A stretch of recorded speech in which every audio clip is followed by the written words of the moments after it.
Good evening. Thank you for having me here. It's a real pleasure to be speaking in this Cinema and Media Studies colloquium at Chong'an University, which has a reputation that really precedes it for some time now.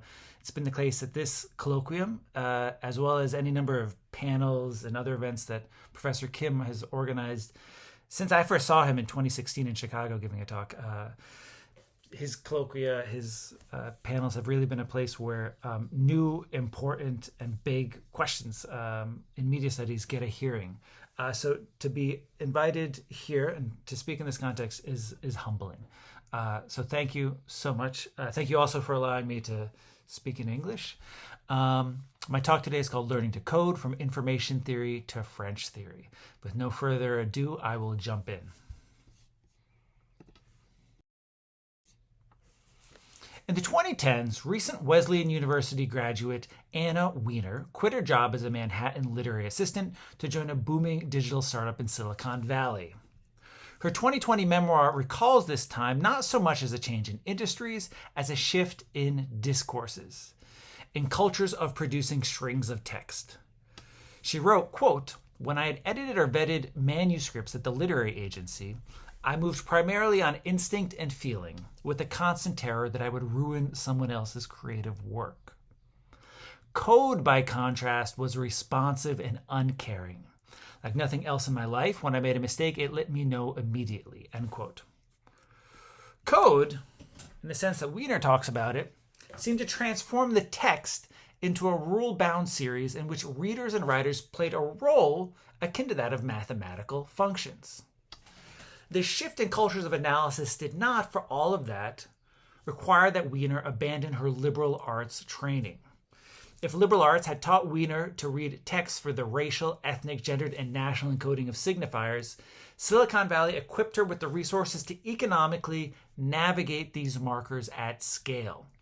Of colleagues, she wrote, quote, "They'd gone to top-tier private colleges and were fluent in the jargon of media studies and literary theory," end quote. In her firm's capacious record of user analytics, she found a vast database ordered in terms more evocative of cultural studies than electrical engineering. Quote, "Data could be segmented by anything an app collected: age, weight, income bracket, favorite movies, education, plus some IP-based defaults like country, city, cell phone carrier," end quote. In the big data of Silicon Valley, a certain notion of impersonal and non-semantic codes governing signification, governing the production of meaning, the embedding of the self or a reader in meaning, preached by generations of certainly US professors steeped in the French theory of Michel Foucault, Jacques Lacan, Roland Barthes, Yulia Kristeva, and Luce Irigaray, among others. That theory of semantic codes seemed to find practical embodiment as the stochastic parsing of these cultural markers.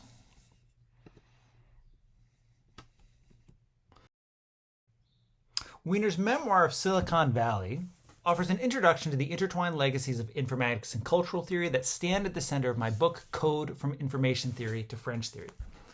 Put plainly, in that book, I sought to uncover the sources of what seemed to me like a deep and abiding kinship between so-called cultural and technical sciences, between fields such as critical theory and computer science, familiar to me since my own day as a undergraduate in liberal arts at Bard College. But the rapports among these domains, at least insofar as they took shape in cultural theory and the humanities, proved more expansive and dramatic than I first expected when writing the book. In writing Code, From Information Theory to French Theory, I uncovered a story of how planetary scale strategies for structuring modern academic research universities promoted digital computing and a closely related theory of cultural codes as a method of allying the natural, the technical, and the human sciences in a collective project of planetary struggle, aimed at countering the threats of forces including racism, fascism, madness, class difference, colonialism, decolonization, and in particular the threat these forces seem to pose to Western industrial democracies and by extension imperial identities. Now, just to put this argument in context about the the modern academic research university turning towards technology as a way of fighting planetary problems. So there's a backdrop to this talk and to the analysis, and it's something like this. The rise of industrial modernity, including its complex reordering of culture along patterns of regional, national, linguistic, class, and ethnic difference, carried with it new calls for scientific and particularly technical fixes to social problems.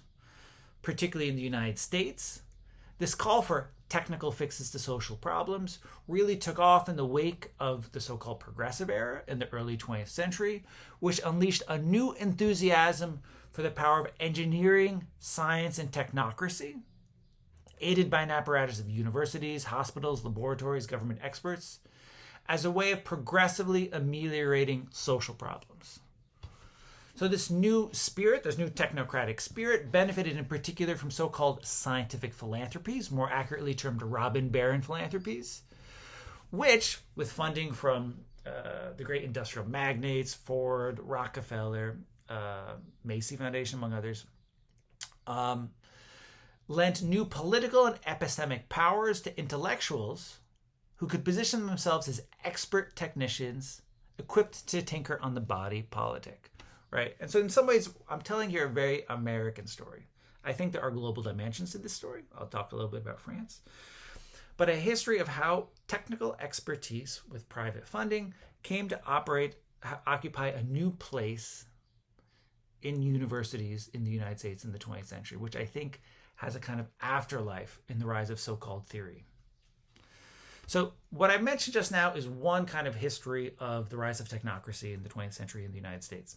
Less attention has been paid to the foundational role the humanities and social sciences, or to be more specific, the human sciences, played in the early 20th century explosion of interest in a technical and theoretically precise approach to culture.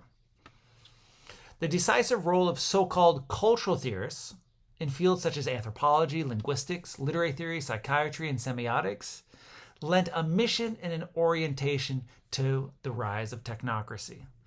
Yet the role played by these so-called human scientists, by these cultural theorists, has often fallen by the wayside, or, more bizarrely,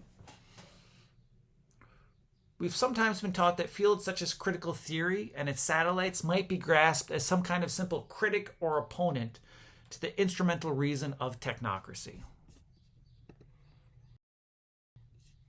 Thus, my book tries to tell a different story, one of how scholars in fields such as linguistics and anthropology, responding in part to the demands of the progressive era, horrors of, for example, fascism, recast themselves as cultural theorists. Many of these thinkers, among them anthropologist Claude Lévi-Strauss, Margaret Mead, and Gregory Bateson, linguist Roman Jakobson and Julia Kristeva, the literary critic Roland Barthes, psychotherapists including Jacques Lacan and Luce Irigaray, were not merely giant in their conceptual ambitions. They were also heroic in the scale of ethical and humanistic commitment driving their theoretical projects. So having variously fled or witnessed genocides around the globe, having seen state violence on the bodies of so-called pathological persons up close, they took a huge gamble on the promise of a more scientific approach to cultural analysis, informed, for example, by mathematics, computing, informatics, as a method of countering political violence. For all that, if my work calls into question a simple opposition between, say, instrumental and humanistic reason, cultural sciences and technical sciences, between STEM and STEAM, between C.P. Snow's so-called two cultures, my work does not, for all of that, deny that these distinct epistemic milieus exist. My aim is much more to grasp how the differences between these types of terms, between, for example, cultural and technical sciences, how these differences between them go to work, how they subtend one another, which far from dissolving the differences, suggesting all these fields belong to one kind of common origins, it's rather the way these different fields are put to work and put into relationship with one another mobilizes new forms of knowledge, new forms of analysis, and with it, for example, new inventories of difference. the legacies of which, as I have said, I think are alive and well in campuses today, be they college campuses or those of big tech firms. So in my remaining remarks, I'll follow a line of analysis somewhat different from that offered in my book, which tends to follow a more or less chronological, site-specific analysis of disciplines and theorists. Rather, I'm going to continue my analysis in the manner in which I started, that is by considering what I'm calling geotechnical conjunctions, by considering certain sorts of historical conjunctions of epistemic and cultural scenes, right? And my hope is that looking at these scenes together, how they're brought into relationship, how they mobilize one another, displace one another, will bring out something similar to what some of the structuralists I write about called distinctive features, differentially articulated relations which, far from dissolving the differences between two elements, once brought into relation, weave, for example, new possibilities for articulation, new possibilities of analysis. So I've already started with, for example, the conjunction of a certain liberal arts college of Middletown, Connecticut, a certain literary cultural scene of Manhattan, and a certain big tech scene of Silicon Valley, all in the 2010s. The next conjuncture I'll teach after, the next geotechnical conjunction I'll consider after that is that of New York City and Paris in the 1960s, followed by Dutch Bali, Manhattan, and Cambridge, Massachusetts, 1935 to 1945, Cambridge, Massachusetts, and Paris, 1952 to 1962, and finally Paris and Algiers around the 1960s. You'll know I've put these elements out of chronological order, right? Because the thesis driving this work, the thesis driving this presentation today, is that in order to grasp a certain kind of planetary disruption, a planetary disorder that mobilizes new types of sciences, one actually needs to develop forms of history and analysis that don't necessarily follow regular scale historical continuity in series, right? We're talking about a story of planetary struggle, which is also a story of planetary disorder. The way in which not just diverse disciplines, but also diverse places are brought into relation, unleashing new schemes of analysis. And that's what I'm sort of saying a lot of the cultural theory we live with today is a certain systematization of the new schemes of analysis of bringing things into relation. But to map that, I think we actually do well by writing a history of conjunctions and breaking away from a mere chronological history, which would, in a sense, introduce too much continuity, integrity to the analysis, right? So following my discussion of these geotechnical conjunctions, I will proceed to a brief discussion of what I'm calling coding today. Now let's start not at the dawn or the stirring of the phenomenon I described, but rather at its heights. In 1967, Roland Barthes launched a seminar in Paris at the School for Advanced Study in the Social Sciences, the École des Aptitudes en Sciences Sociales, dedicated, in this particular seminar, to a close reading of Honoré de Balzac's novella Sarrasine. In this close reading, Roland Barthes purported to reveal in excruciating technical detail the semiotic coding of issues such as class, gender, fashion, narrative, sexuality, desire in the novella. For Barthes, word by word reading revealed the pervasive codification of language, as well as something that he variously called cacography, counter-communication, and noise confounding these signals. This work was later famously published as SZ.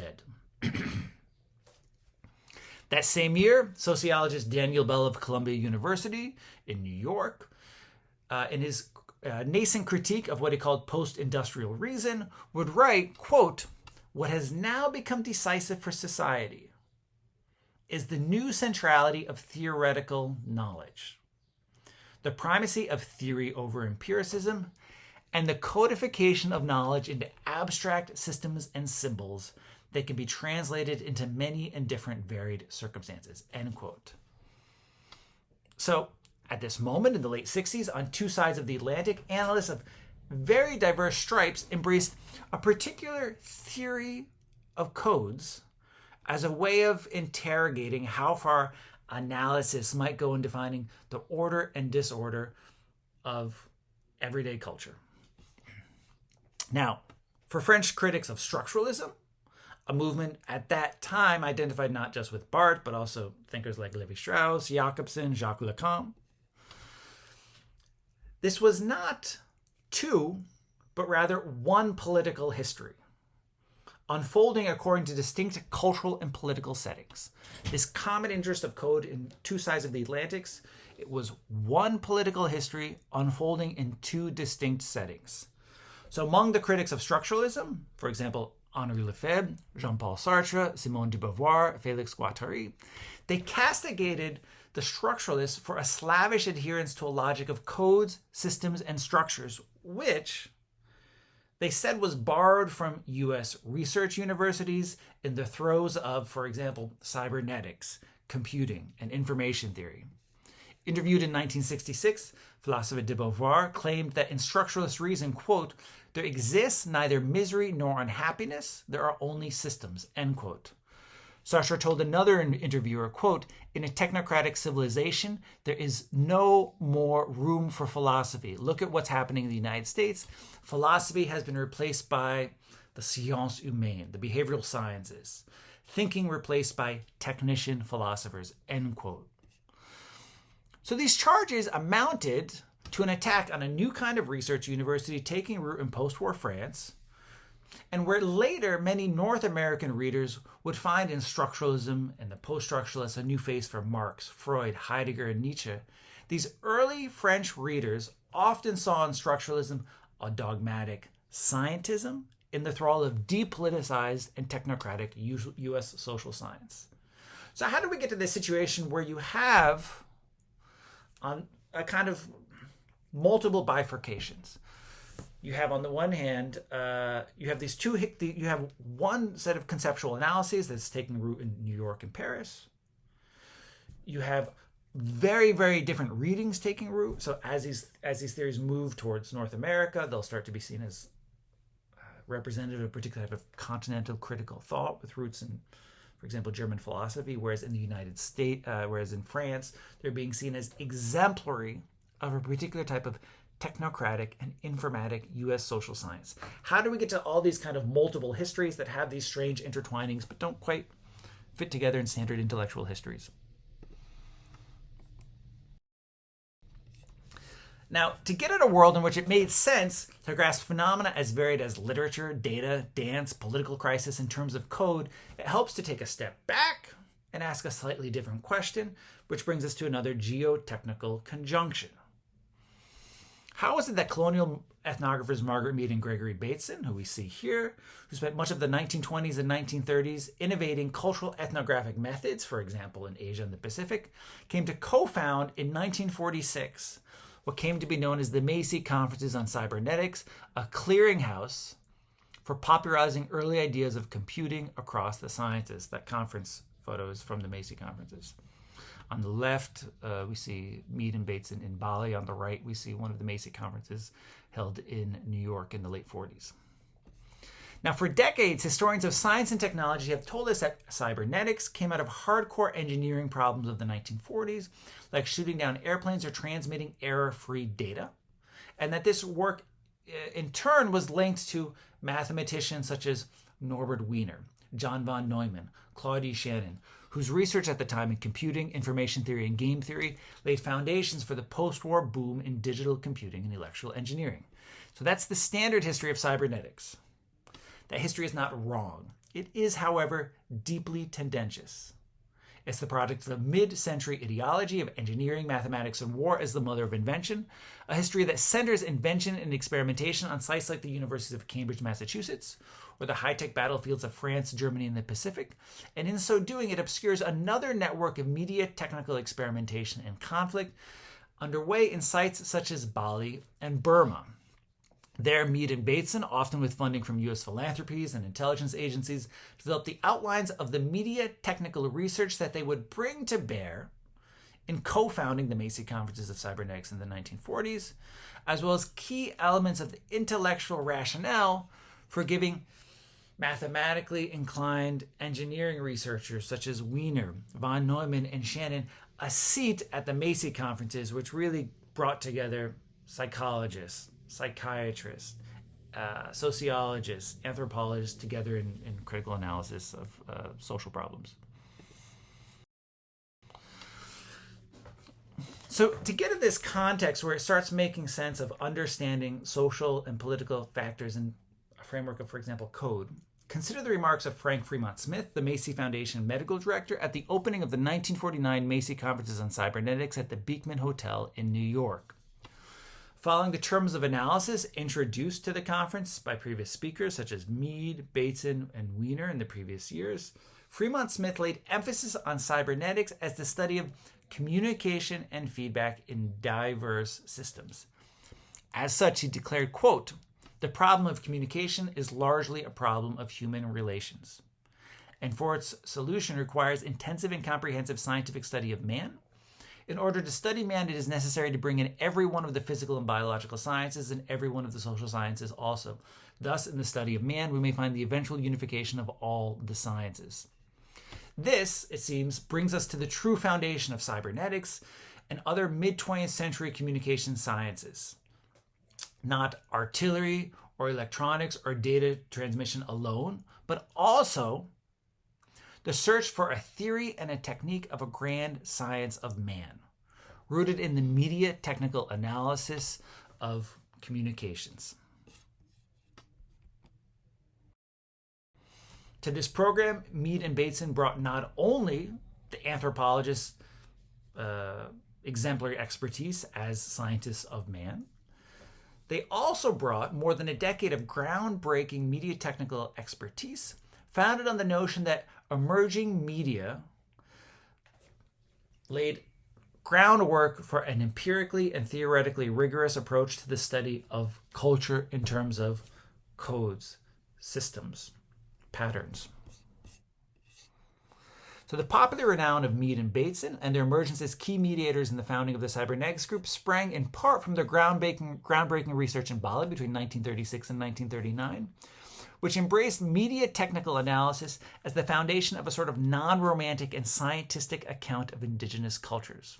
Working with thousands of feet of film, tens of thousands of photographs, magnetic tape, standardized transcription protocols, they sought to devise a new form of ethnographic writing, which, by their claims, right, not claims that we would accept, but this was their theory of the case, they claimed they were going to allow indigenous logic to offer its own rigorous self-accounting, according to communicative patterns said to traverse, for example, kinship, the arts, child rearing, and various other techniques. Right? And the claim here is basically anthropology for decades or centuries has been governed by a kind of romantic, almost travel narrative that's the impression of foreign cultures. And they say, what we're going to actually do is we're going to use totalizing media technical capture and analysis, surveillance of, for example, tribes in Bali, to identify small patterns structuring everyday life.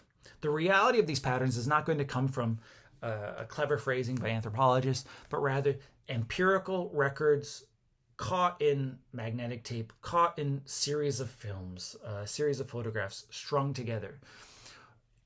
And then once media technology secures the basis for identifying these underlying cultural systems, then you can develop a new set of a new methodology that allows the intrinsic cultural logic of these cultural systems to express itself, to manifest itself.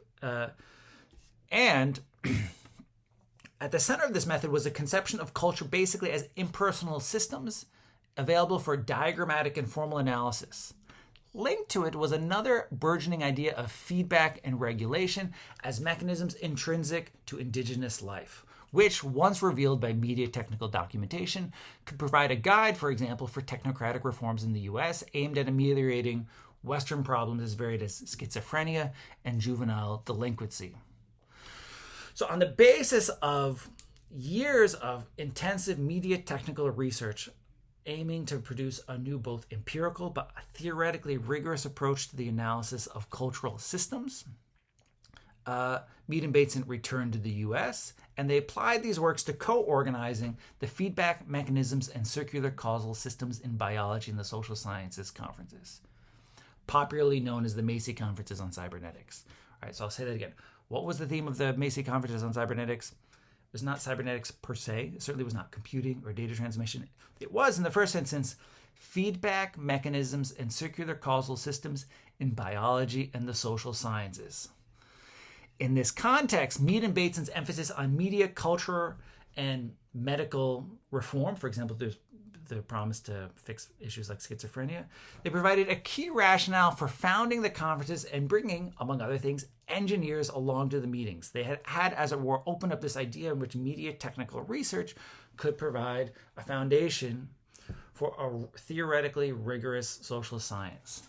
It seems to me that the mathematicians, among them Norbert Wiener in particular, were a bit like it's a bit like the cuckoo that lays an egg in another species' nest for rearing. Wiener, never known to suffer from false modesty, seems to have never recognized the extent to which his research became, in part, a vessel for concepts cultivated in previous decades and previous disciplines by some of his colleagues in the conferences, such as Mead and Bateson. So that's, as it were, our third geotechnical conjunction, a new kind of link between colonial anthropology and cybernetics conferences held in Manhattan. Now let's jump to 1949. Thrice exiled Russian Jewish linguist Roman Jakobson is appointed Samuel Hazard Cross Professor of Slavic Languages and Literatures at Harvard University. Parallel to his appointment, he has been in dialogue with officers at the Rockefeller Foundation, among them Warren Weaver, co-author of Shannon's Mathematical Theory of Communications. And with them, Jakobson has been discussing the prospects of applying information theory and cybernetics to structural linguistics, as it was developed by the likes of Ferdinand de Saussure and Nikolai Trubetskoy in the previous 30, 40, 50 years. So within a year, with the aid of a $50,000 grant from the Rockefeller Foundation, Jakobson was working at realizing this synthesis of linguistics, of really European structural linguistics, with new forms of communication engineering. He had brought the money to collaborate and set up experiments with engineers at MIT's Research Laboratory of Electronics, the RLE, to establish what Jakobson said would be a technically precise informatic approach to the study of language. Here, for example, in this diagram, we see Jakobson's celebrated reinterpretation of Saussure's account of speech in terms of Claude Shannon's communication schema. Here we see a different example of what he was up to. 1950 spectrograms of Saussure's grandson recorded at the RLE by Jakobson and his colleagues, which purported to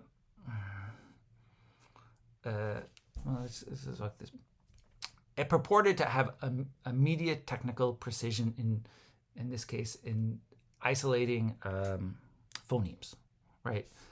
Individual units of language. On the right, we see a set of distinctions, binary distinctions, into classifying different phonemes, which Jakobson and his colleagues translated into binary plus negative distinctions, which they claimed would be the basis for calculating the binary digits, the bits, the amount of information in binary selections that comprised a particular linguistic statement, right? Now, on the basis of Jakobson's work and its generalization by the likes of Lévi-Strauss and Roland Barthes in the course of the 50s and 60s in Paris,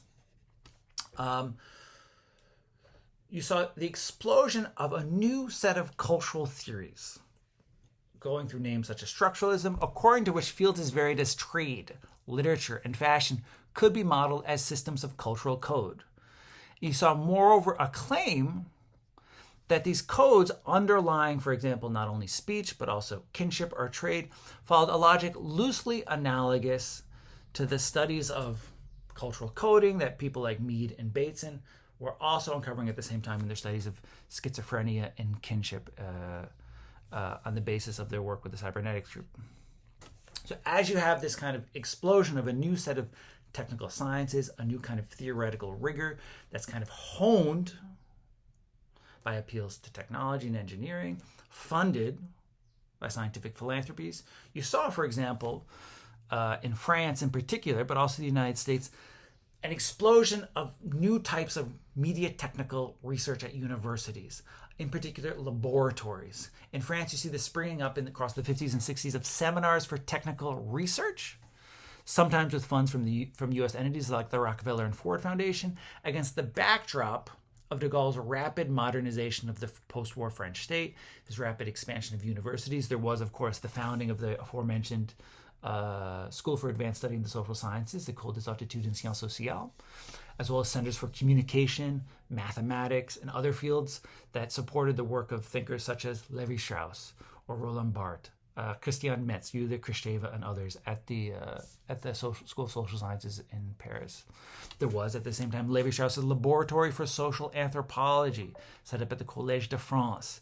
And you had a proliferation of thinkers, among them Lacan, Foucault, Irigaray, Guattari, working, for example, in asylums, in clinics, visiting hospitals throughout the 50s and 60s, with the promise that this new type of structural analysis is going to replace the hot passion of a particular public political intervention, characteristic of, say, existentialism and Sartre, with a different kind of analysis of communication systems, of psychiatric disorders, of fashion, grasped in terms of systems of senders and receivers, said to be responsible for traversing individual bodies. Now, so we have here, this is scene 4, right? We have this explosion of a new kind of structural, cybernetically informed structural research at MIT. It's on the foundations of what was set up, for example, by people like Mead and Bateson in the Macy conferences during the 1940s.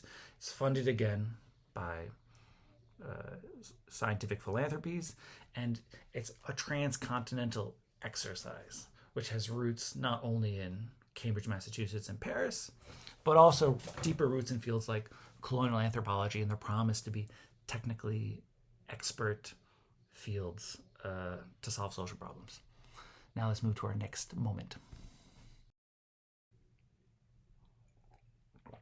A major theme of the emerging French reception of communication theory was fears over decolonization and imperial decline.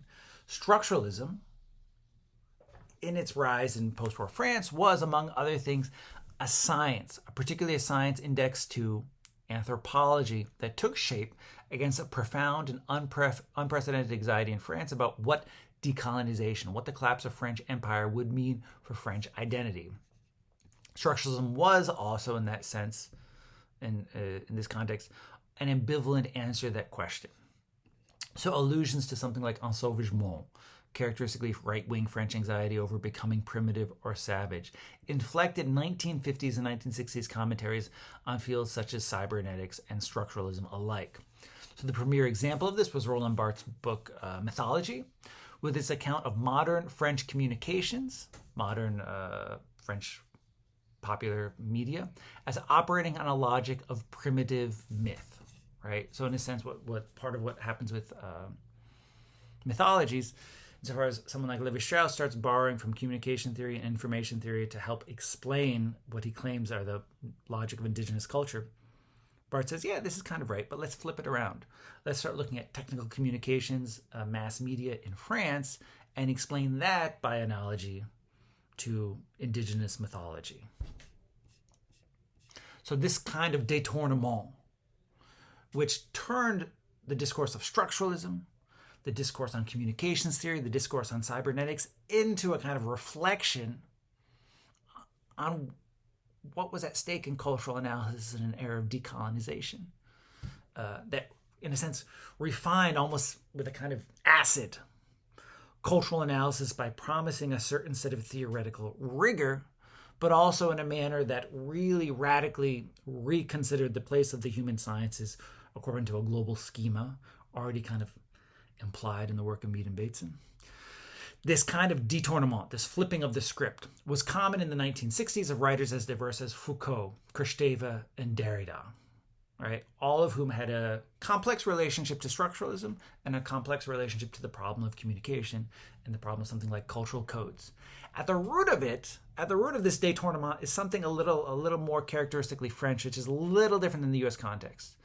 and that is the root of the French human sciences, fields like anthropology and linguistics, in French technocracy.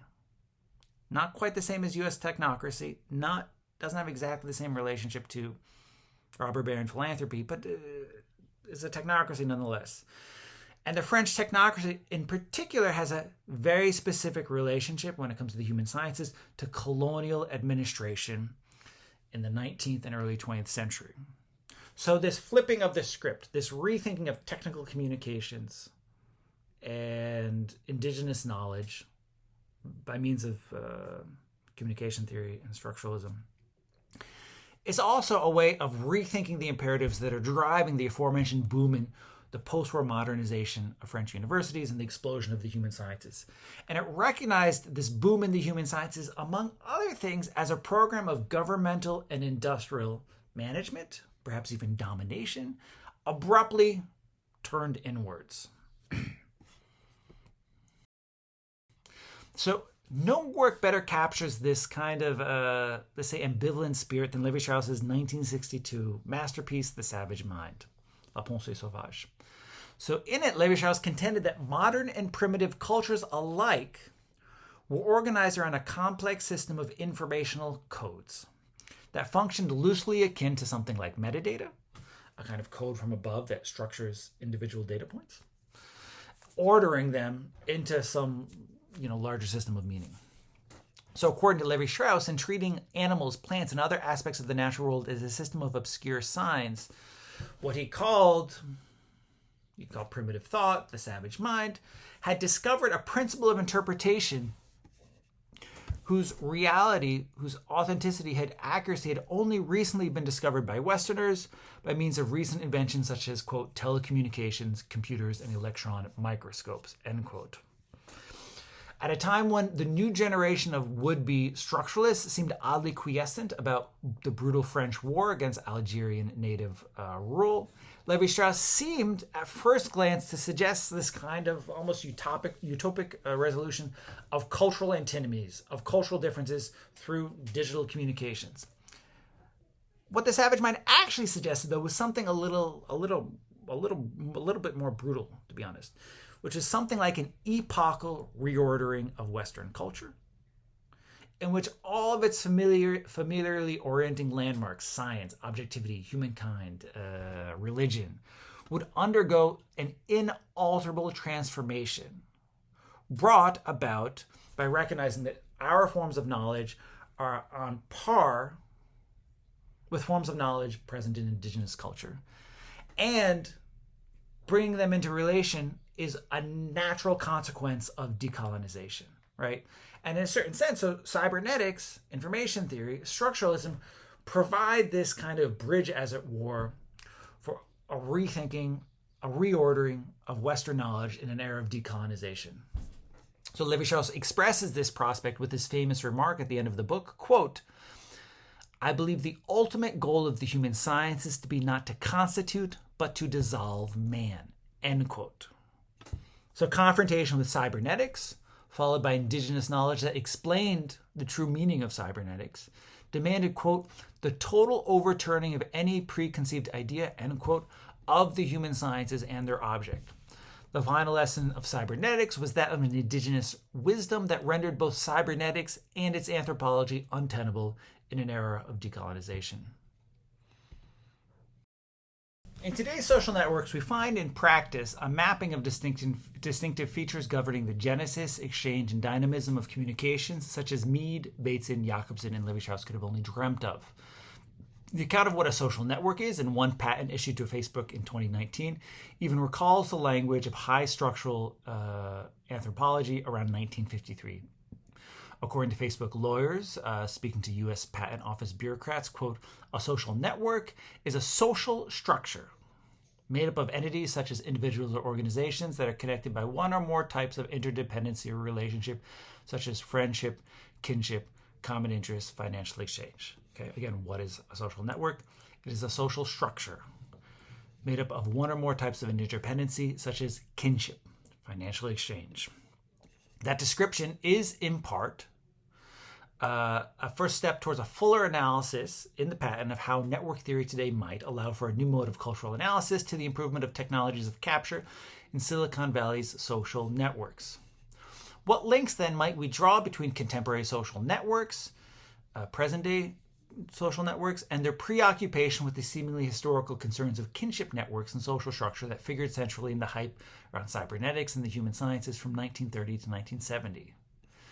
First and foremost, it seems to me that human scientists such as Mead, Bateson, and Jacobson occupy a privileged place in the archaeology of cultural analytics central to contemporary IT industries. I don't mean this as a kind of clever détournement of my own. I mean in a very, very practical sense. The rise of modern computing, the rise of communications theories, was linked from its beginning with a highly practical concern that these technologies are about practices of cultural analysis, practices of capturing, inventorying cultural systems, particularly, for example, in colonial and other colonial contexts, or I guess of post-war France, an empire in an era of decolonization. So not only did these theorists figure centrally in the theorization of new computing and its techniques for cultural analytics, they also really stood at the forefront not just of theoretical leaps, but also a certain practice of conjoining cultures and spaces. Bali and New York, Cambridge and Paris. For that matter, we might say MIT and Dutch Bali, right? And the manner in which they conjoined cultures complicates any kind of concept of two cultures that might separate, for example, the history of technical media from the history of humanities and social sciences, the history of technological development from the history of colonialism and decolonization. And more generally, it's a little bit more speculative, but I think it's pretty accurate. When we look at this history of the human sciences and the close relationship to thinking about new possibilities of communication theory, cybernetics, information theory, we get elements of a new genealogy of what it means to render culture calculable, to transform embodied and lived experience into theoretical and discrete terms for parsing as systems, codes, and structure. The case studies really privileged by the theorists I talk about, war, for example, were generally cultures that were already in a state of massive destruction, breakdown, decay, crisis, right? Cultures that had been colonized. Mead and Bateson, a lot of interest in studying so-called mentally ill people in asylums. Post-war France is a would-be global empire collapsing and being broken down into a kind of little rump state in Europe, suddenly recognizing in a profound manner its highly provincial culture, and the manner in which it's actually best grasped, a little bit like a museum curator might make sense of the fragments of a faraway culture. That's what it means to develop a rigorous cultural theory that makes sense of a culture in terms of systems, codes, data points. It's made possible in the wake of a particular violence that breaks apart any semblance of organic totality or unity to a culture, and you can start reassembling and analyzing culture in fragments. I think that belongs to a certain history of cultural analytics that we see the human sciences that relate to the human sciences proximity to the early years of computing in fields like cybernetics, and also relates to the political context that caused the human sciences to be so at the forefront of mobilizing technically informed models of cultural analysis. There's a history of violence that links these fields, that tells us something about what it means for a culture to be available for calculation, for analysis as data and kind of or reconstruction as data in theoretical terms. Now, this in turn invites a reassessment of today's social networking, right? For the human scientists of yesteryear, enamored of cybernetics, their utopian ambitions for vast symbolic inventories of cultural codes were motivated in part by a search for counter-agents to modern political violence, really political terror. They saw the problem of decolonization as a historical and political fact, and one that demanded the reform of Western science, right? And they saw these questions of decolonization and science, fascism, and problems of colonialism as intricately linked and made legible in a particular manner around communications research. So there was an ethical imperative towards their kind of far-fetched bringing together of technical sciences and cultural analysis, of founding new theories that would bring these things together. I'm less optimistic that any such ethical imperative besides monetization and surveillance guide the more comprehensive inventories of cultural codes underway today at Google, Facebook, and Twitter. What I am certain, though, is my belief that we might do well to embrace our role in these histories. A role that, because it is neither innocent nor harmless, may bring with it some experience for constructive intervention. A training in culture is an excellent foundation for the development of new cultural technologies. Thank you.